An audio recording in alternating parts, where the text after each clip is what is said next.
Morning, everybody. It is about 9 a.m. on September 26, 2023, and right now we are looking at the Tallahassee radar because a very interesting radar signature going on here, showing a potentially wide swath of rotation. So while right now there is no outlook for severe thunderstorms today, you know, you never know. It's gonna be a pretty decently warm day. There's a stalled frontal boundary nearby, a lot of tropical moisture. But the main threat for today is going to be heavy rain. We are under a marginal risk for excessive rainfall for the next couple days, so we're going to have to see how that goes. I'm sorry it's been a minute since I've been able to post. I said in the last video that I was going to be posting more that week, but yeah, no, the weather just did its thing that sometimes it likes to do and didn't want to show off anything interesting. They said it was going to storm all week and it just didn't. So let me give you a bit of a rundown on the situation. So for today, again, you can see down here, again, all of this is sourced from the National Weather Service, like always. You can see that widespread rainfall totals of 2 to 4 inches are forecast through Thursday for locations south of Waycross, with locally higher amounts possible. It's going to be very rainy, and of course heavy downpours, flooding, and lightning. So I'm not going to read through all this. Basically, what I just want to point out is that, as you're going to see in a minute, the system that's over in Tallahassee right now is going to move eastward throughout the panhandle throughout the day, and I would assume it's going to be able to keep a decent amount of strength because it's very early in the day. It can only get warmer. As long as it doesn't run into any major instability, I think it will clear the coastline as thunderstorms still. To be fair, a lot of it is still out over the Gulf right now. But anyway, in addition to that, we're going to have the storms that form from, of course, the sea breeze. That happens almost every day here in the summer and now early in the fall. We have the rapid refresh model, which is from NOAA and the NWS and the Storm Prediction Center, as you can see up here. I consider this to be a more reliable version of the Weather Channel's future radar. It's not perfect, but it's definitely, I think it has a better grasp on the likely progression of storms and where storms come from. So at the 2-hour mark, we see that the system is still over in the Panhandle in the Tallahassee area, or not. And then as we go on throughout the morning, 4 hours away and 6 hours away. So right now it's 9 a.m., so by 3 p.m. this line will be looking a little bit weaker with some stronger cells sitting out over the Gulf. So, and then we'll have to deal with whatever cells, again, come off the sea breeze. So today, it really all comes down to what comes first. Do the sea breeze storms form near us first, or does the convective system out to the west get to us first? Hello everyone, it is 11:45 a.m. checking in for an update. So as you can see, we have some heavy rain showers and there has been some lightning coming out of this cell in particular, but otherwise nothing too crazy going on, just a few scattered thunderstorms with generally heavy downpours, a lot of it still being offshore and still being over in the Tallahassee area. But the main reason I wanted to come back and check in was the difference in future radars. Again, I want to try and show the difference between the Weather Channel and the rapid refresh model from the National Weather Service.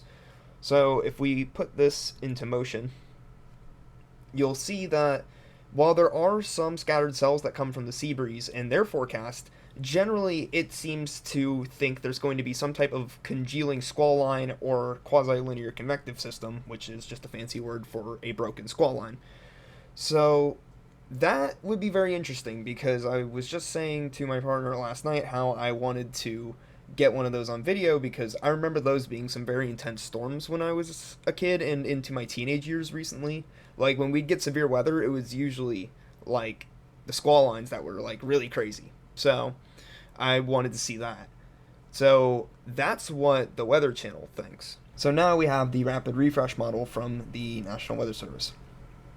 So 2 hours in, you still see all of that going on in Tallahassee, but it's indicating a really heavy-looking storm cell in Duval County. 4 hours away, so about 4 p.m. Again, oh, no. Again, still showing a lot of that energy trending into Tallahassee, and then there's the sea breeze storms really starting to pop up in St. Johns County and eastern Duval, along with some showers in Clay. Individual storm cells are starting to fill in into southeastern Georgia as well. But then the 6-hour mark, which shows discrete cells or discrete storms across Clay, Putnam, Baker, Union, Alachua, and still, again, that line, but the difference between this and the Weather Channel one is it still indicates that line being near the Panhandle all the way 6 hours away from now, which, I mean, I'm not a meteorologist, I'm not going to argue it, but it has been moving to the east. I feel like it would have made a little bit more progress by now. But then again, what this might be depicting is that initial line breaking down, and that's just the formation of new thunderstorms coming in because of that tropical moisture. It's very humid outside today, like crazily humid. So, whatever happens, I'm sure we're going to see storms. I mean, they're already starting to pop now, but I think the really interesting ones are going to happen more towards the evening hours tonight. Alright, first actual attempt at storm tracking for the day. It's about, I gotta check what time it is, 12:31. So we're in town right now. The storm just kind of crept up, and here you go. Here comes the wind. Yeah, I didn't really have much time to go anywhere. The storm was coming out to the south and to the east, and I thought this was the most convenient position I can get. As you can see, if I angle the camera up, there is the initial gust front coming through. I barely had enough time to get here for this. There's been a few lightning strikes, so what I'm doing is I have the camera sitting under the tailgate lift in the new car, and I'm sitting in the trunk. Still not the safest, but honestly a lot better than standing out on the road like what we were doing in the past couple videos. So, yeah, especially since there's a lot more higher objects around here than just the car. But yeah, if anything gets too close, I leave, obviously. But yeah, I don't know. We'll see what happens. I don't know if we're gonna get any rain or not. Oh no, actually, as I said that, it's starting to rain. Here, pull this in a little more. Oh geez, having trouble with the tarp. No more new lightning strikes as of yet. Storm put out 3 so far, and then that was it.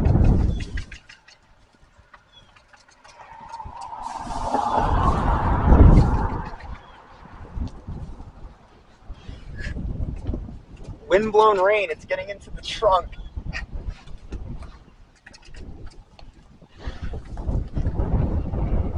Yeah? Oh shit, hold on actually. Let me go grab the anemometer.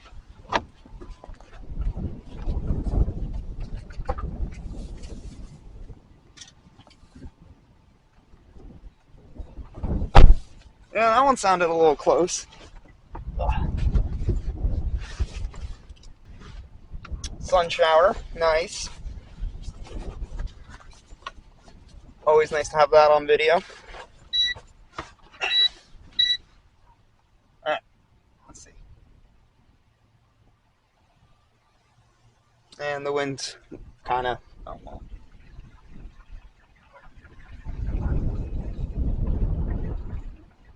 Pretty average gusts, 5 to 8 miles per hour.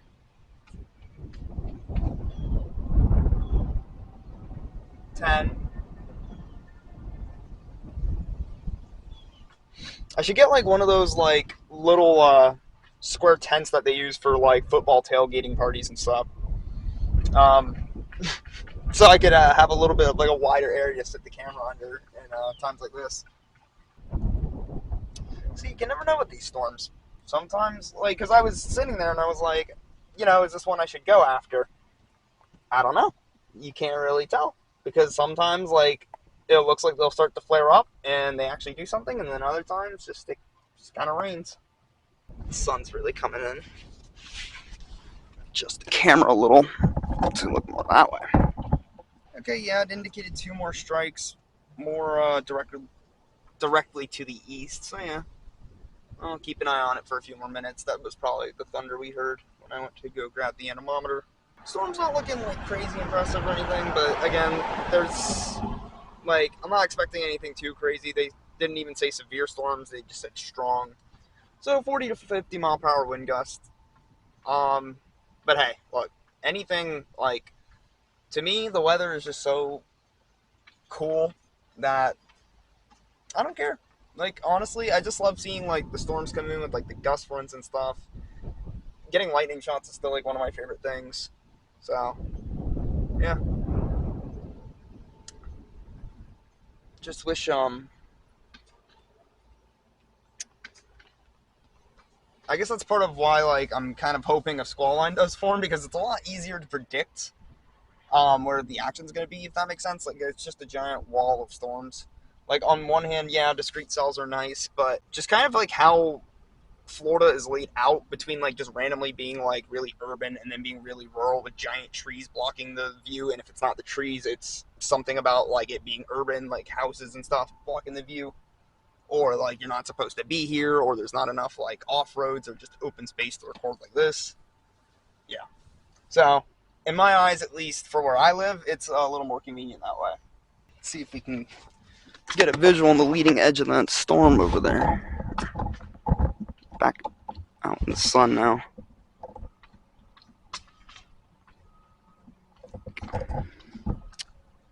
It's definitely moving away from us. Yeah, I'm going to wait for the next radar scan, probably the next composite scan. Storm's not really looking all too impressive. There is a chance, if I wait, that, like, maybe I'll see a strike out of it, but I think the storm isn't really looking all that impressive. Again, this is kind of like why I'm debating about, like, going after these early cells, because it really does look like the main action is going to be later. Yeah, no, it's not really looking that impressive anymore. I think I'm probably going to head back now.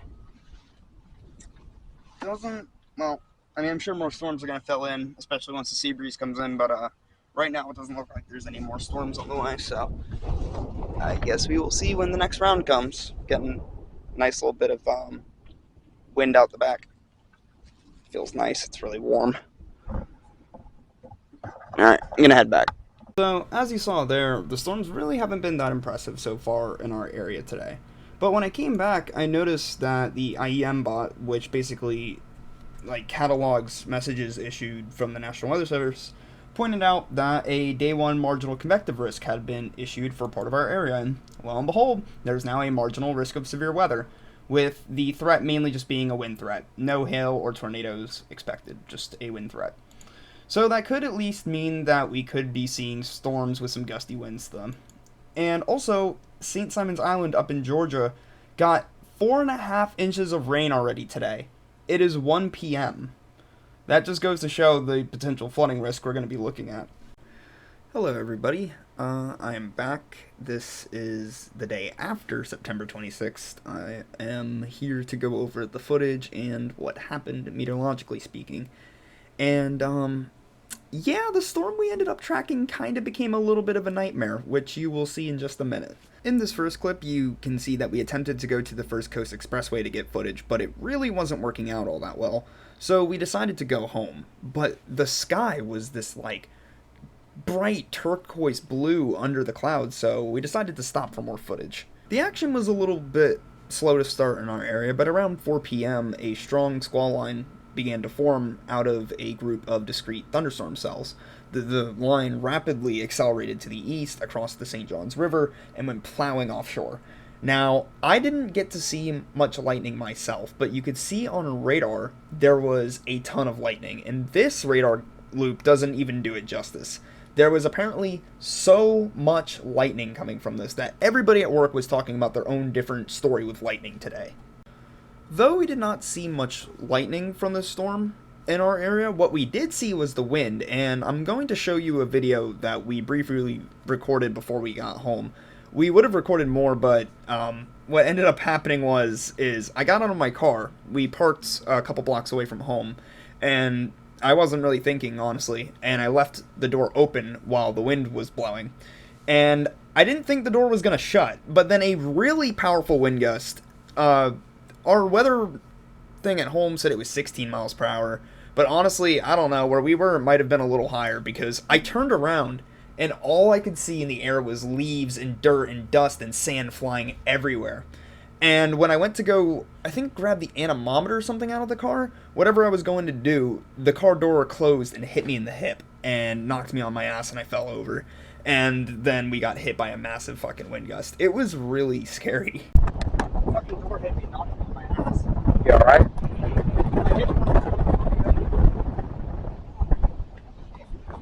Wind's picked up bad? Look at this, dude. Shit.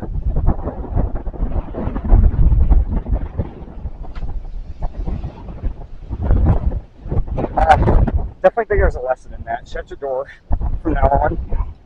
Because if we're going to be chasing storms, then wind's kind of expected. Yeah, I know. You alright?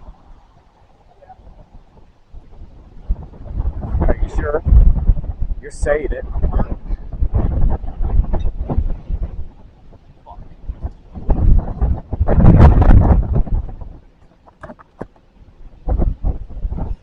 Yeah, I can tell. Is it bad? Kinda. You think something broke? No. Where'd it hit you at? Like right here. Oh, your ass.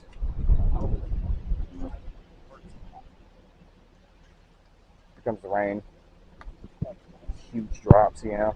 This is now the second time I've had some sort of injury from storm chasing. The first one being the day of Idalia and getting a ton of sand in my eyes, and my eyes being incredibly irritated the rest of the day because I got sandblasted at 40 miles per hour. Not gonna blame the weather on that. That is my own incompetence, and is something that is, I think, a part of the learning experience of learning how to storm chase on our own. My hip is fine. It's a little sore to press. Well, actually, it's pretty sore to press down on the area, but it only really hurts when there's pressure on it. And there's no visible mark on my skin, so I don't think there's any damage as far as I'm aware. Unfortunately, all the footage I was able to collect from home wasn't very interesting. We didn't really see too much of the heavy rain here, even though there definitely was very heavy rain yesterday from that storm. And we also didn't really get to see a lot of the lightning either, or the wind after that initial gust that we went through. So, unfortunately, the video is going to have to end here. But it's supposed to be stormy again today, so here's hoping I can get some more footage and bring y'all something great.